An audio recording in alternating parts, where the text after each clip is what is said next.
полыхает в донбасских степях. Вот они, настоящие герои, которые успешно выполнили боевую задачу уничтожить.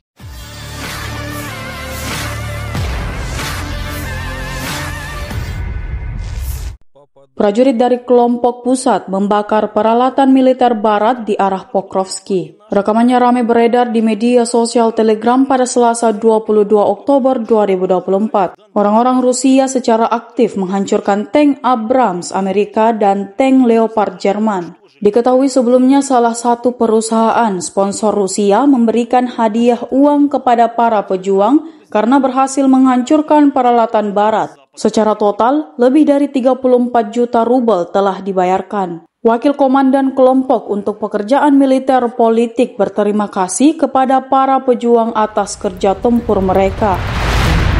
Это уже 8-я по счету премия. Вознаграждение предполагается за Абрамсы и вторые Леопарды. В общей сложности компания-спонсор за уничтожение западной техники бойцам передала более 34 миллионов рублей. Наша задача – помочь им в выполнении дальнейших боевых задач, чтобы они с уверенностью чувствовали, что за их плечами стоит надежный тыл.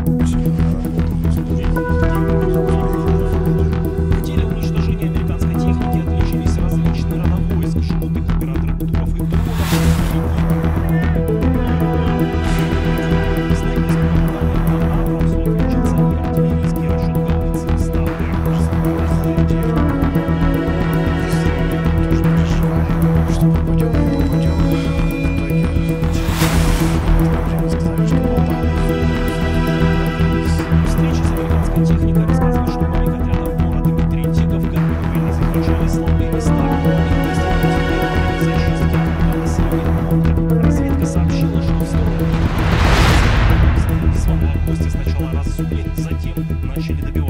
Из него сразу выпрыгнул десант, мы начали зачистку танка, 4 десантника, собственно, были зачищен был пехот. После этого у нас пришла идея угнать этот танк. Вот, а после некоторых комбинаций танк, чтобы не шумел мотор и не мешал вести бой, мы сожгли его. Его долго радиоперехваты подсказывали, американская техника. Он только подъехал и начал подготовиться к выстрелу.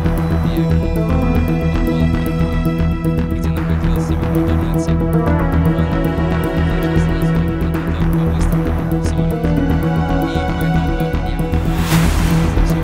и он встал, Уничтожение американцев понадобилось 10 дронов камикадзе, снаряженных боеприпасами РПГ-7, вдвое наевшись